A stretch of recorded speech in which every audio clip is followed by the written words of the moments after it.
Shalom. Kal Halayim La, Yahweh, Bahashem Yahweh Shai, Bahashem Makakadash.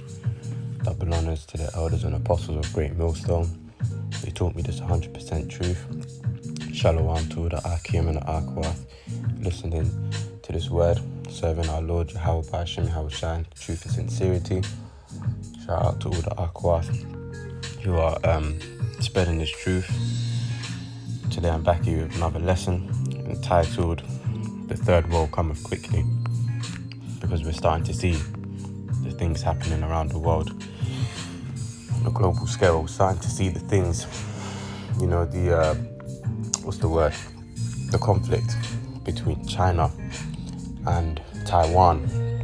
And now it's also being brought into realization that the US have had some of their soldiers situated in Taiwan secretly, which is now coming to light now. Which obviously, if you are following what's happening in regards to Taiwan, is I believe it's something along the lines of China wants to basically take over Taiwan and rule over that part of the land as well. And America are trying to protect Taiwan from falling into the control of the Chinese, So the war drums are beating.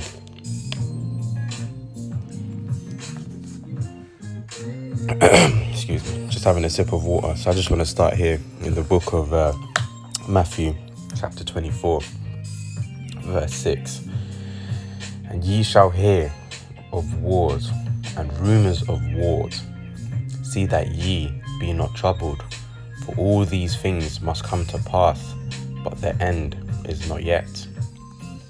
So we have to, as the scriptures say, we have to endure until the end. Just, the one who endures until the end, the same shall be saved. So, we're starting to see that the heat is being turned up. But we have to go through that fire, man. We have to go through that fire, fully trusting and believing in the Lord that He will be the same one to save us.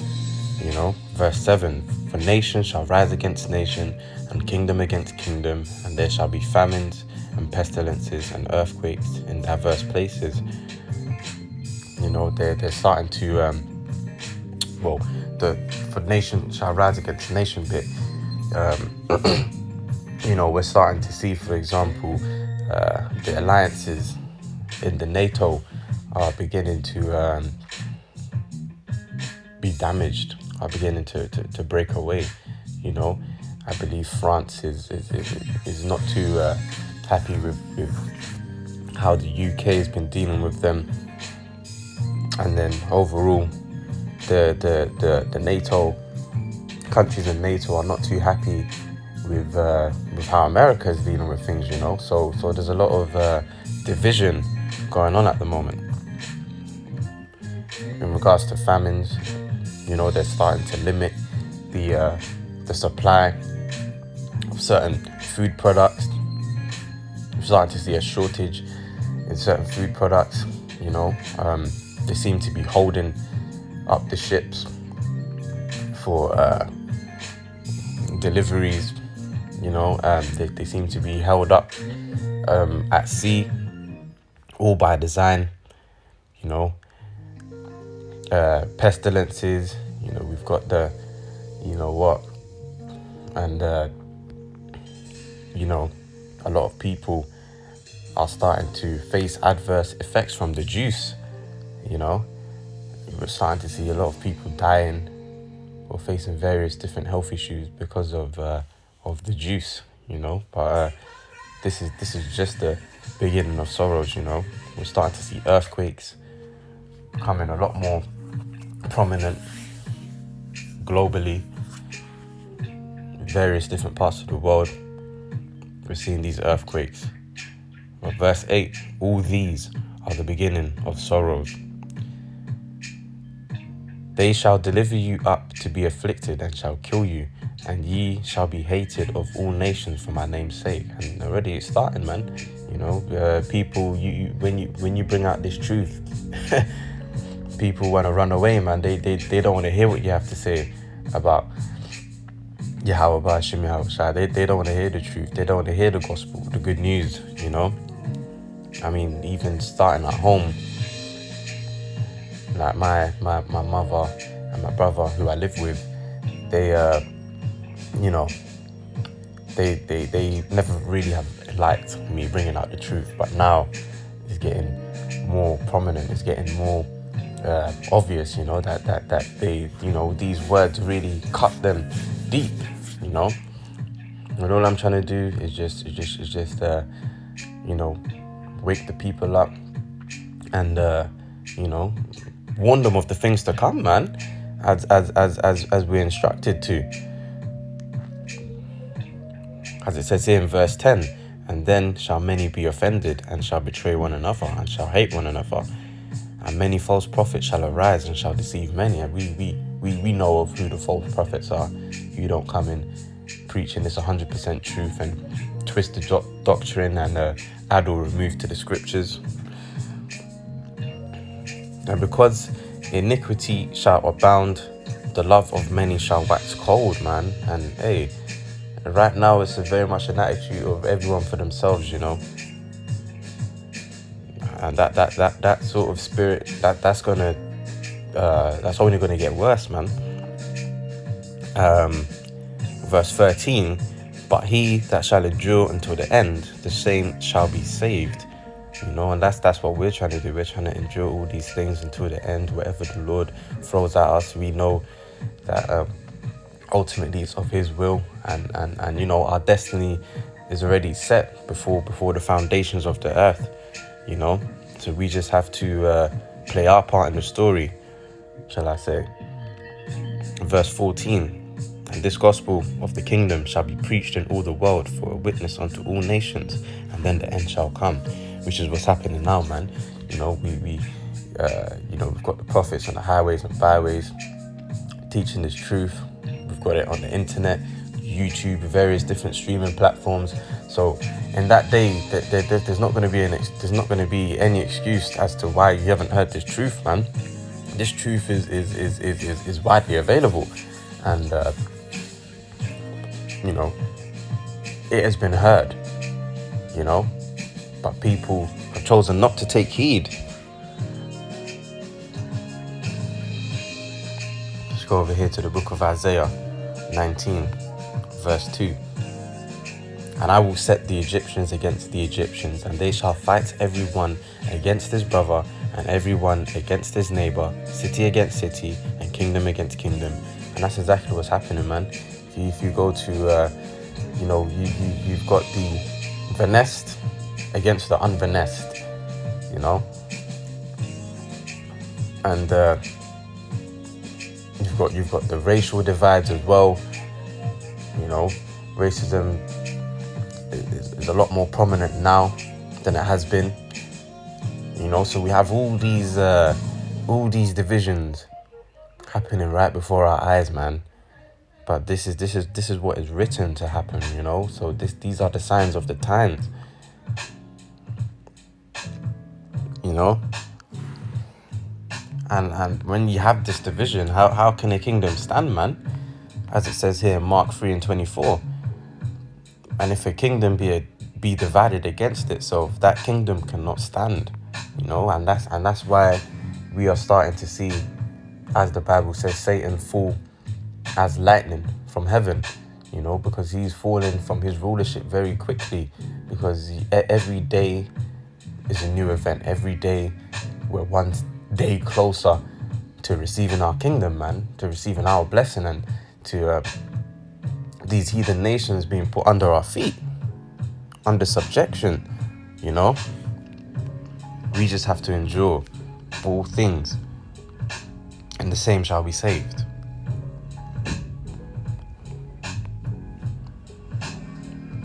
If we go over here to the book of Psalms 10, verse 4, and it reads, the wicked, through the pride of his countenance, will not seek after God. God is not in all his thoughts, because, you know, Esau Edom thinks he is God, and there's no one above him, and he can go about doing whatever he wants, and he will get away with it. But that's simply not the case, man. Verse 5, his ways are always grievous. Thy judgments are far above out of his sight. And as for all his enemies, he puffeth at them.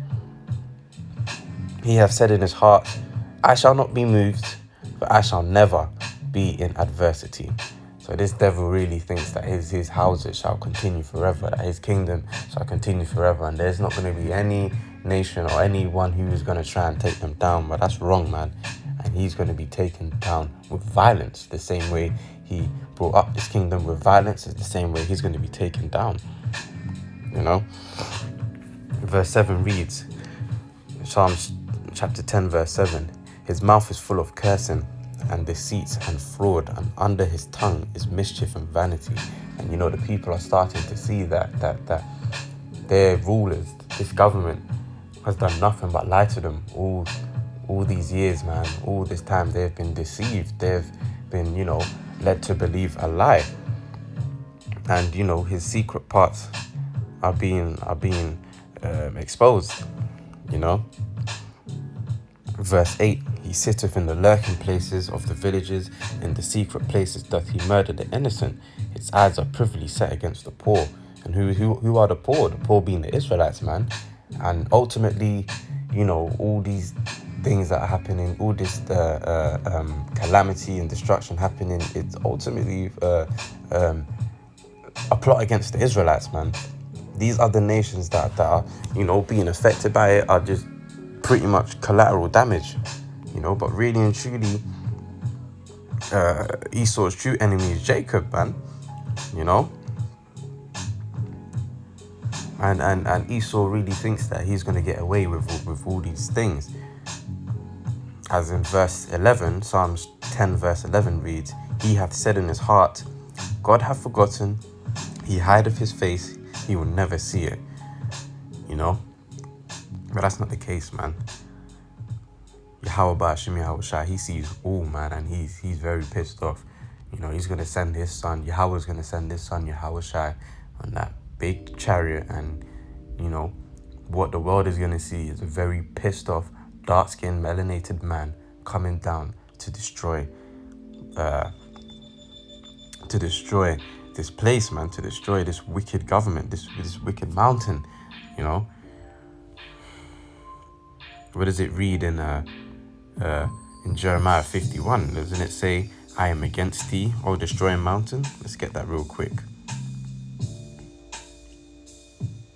Jeremiah 51 verse 25. Behold, I am against thee, O destroying mountain, saith the Lord, which destroyeth all the earth, and I will stretch out my hand upon thee, and roll thee down from the rocks, and will make thee a burnt mountain. Mountain representing government. So this Esau Edom's government and rulership is going to be completely destroyed, man. He's going to be rolled down to the bottom. He's going to fall into subjection, slavery, bondage, man. That's Esau Edom's destiny, and Yahweh Ba'ashim Yahweh Shai, he's gonna turn up the spirits of the hopeful elect, man. Brothers are gonna receive spiritual power to fight in that day. Jeremiah 51 verse 20 reads, thou art my battle axe and weapons of war, for with thee I will break in pieces the nations, and with thee will I destroy kingdoms, and with thee will I break in pieces the horse and his rider, and with thee will I break in pieces the chariot and his rider, man. So the Lord is gonna turn up his men. They are going to be, Yahweh Ba'ashim Yahweh Shai is going to be glorified through his men, man. They're gonna be indestructible, powerful soldiers of Yahweh Ba'ashim Yahweh Shai, man. And no man shall be able to pluck the Lord's elect out of his hands, man. Isaiah 59 and 19. So shall they fear the name of the Lord from the west, and his glory from the rising of the sun. When the enemy shall come in like a flood, the Spirit of the Lord shall lift up a standard against him, man. Our weapons aren't carnal. You know, our weapons are spiritual, man. We're waiting for miracles to happen in order for us to overcome this devil and to you know, put them under our feet, man.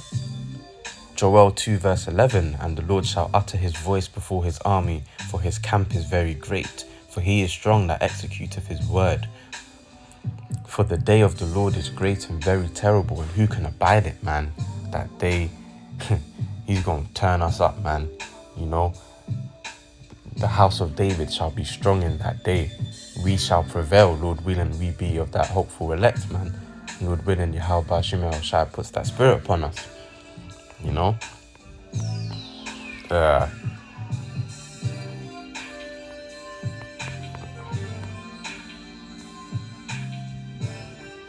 you know, we have endured captivity for so long. You know, we've weathered many storms. You know, and it's about time that we receive our crown of life, man, and our blessing. You know, and we rightfully take back what's ours: the earth, the universe, and the many houses that have been promised. You know, in my Father's house, the many mansions. You know, the other planets that we shall inherit, Lord willing. You know, it's time to take back what's ours under, of course, Yahweh Ba'ashem Yahweh Shai. Daniel 7 verse 18, but the saints of the Most High shall take the kingdom and possess the kingdom forever, even forever and ever. And that's exactly what we're getting ready for now, man. We're getting ready to take this kingdom back, you know. We are in that time. It's around the corner, man. We just have to endure until the end, you know. Just bear with me whilst I try and look for a certain scripture here. Salaki.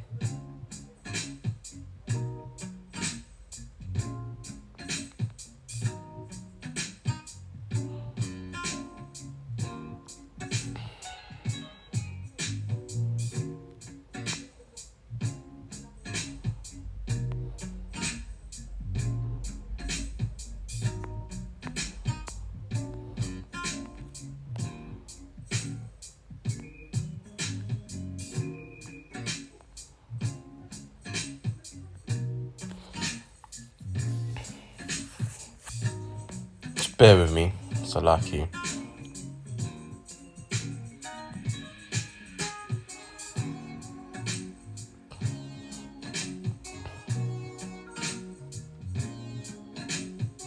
I can't find it right now, but we'll move ahead anyway.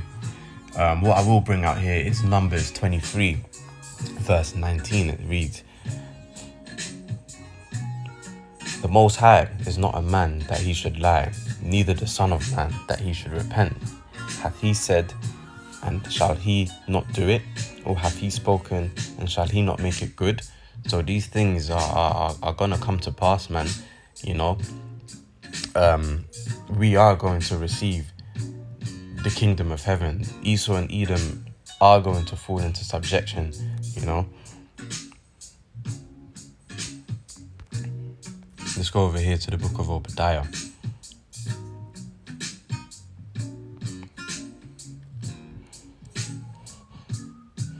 Obadiah verse 3. "The pride of thine heart hath deceived thee, thou that dwellest in the clefts of the rock. Esau, Edom, whose habitation is high, that saith in his heart, who shall bring me down to the ground?" You know, because that's what they really believe, man. They really believe that they're just gonna keep on expanding their rulership.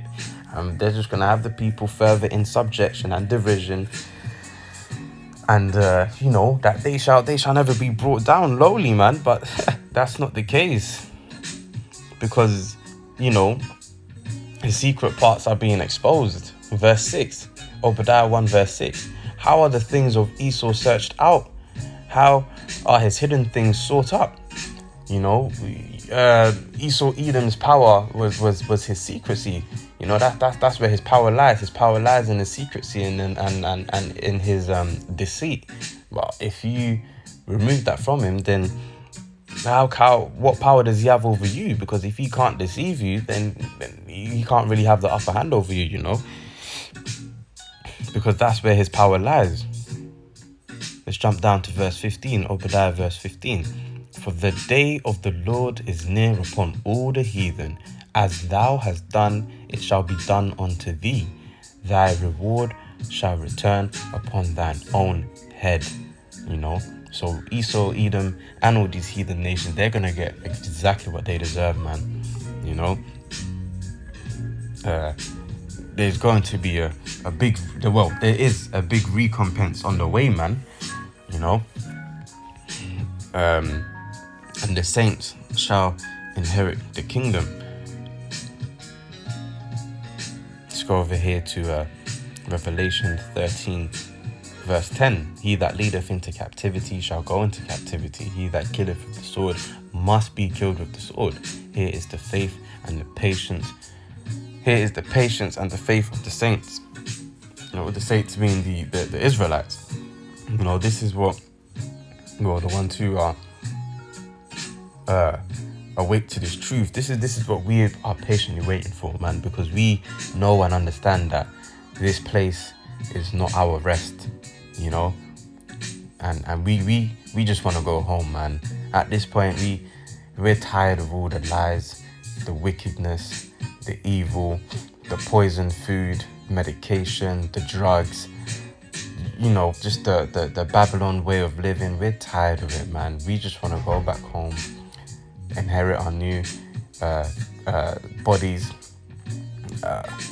receive power, serve Yahweh, Hashem Yahushua in sincerity and in truth, and to inherit our glorious kingdom, man, and to rule over these heathen nations, man. This is what we're waiting for, man. You know, we've come back generation after generation after generation in captivity, you know.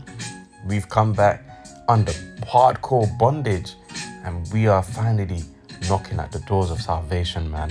We just have to endure until the very end, you know. But, you know, why we say endure is because it's not going to be easy, you know. As we are aware of Revelations 2 verse 10. Fear none of those things which thou shalt suffer. Behold, the devil shall cast some of you into prison, that ye may be tried, and ye shall have tribulation 10 days, which is a certain amount of time. Be thou faithful unto death, and I will give thee a crown of life. You know, so we understand that this kingdom of heaven isn't gonna come easily. You know, we ultimately have to stay on the straight and narrow path, and you know, stick on it until the very end. You know, we just gotta hope for Revelation 3 verse 10. Because thou hast kept the word of my patience, I will also keep thee from the hour of temptation, which shall come upon all the world to try them that dwell upon the earth. Verse 11. Behold, I come quickly. Hold that fast which thou hast, that no man take thy crown. And, you know, we don't want no one to take our crown, and so we stay seeking the Lord diligently.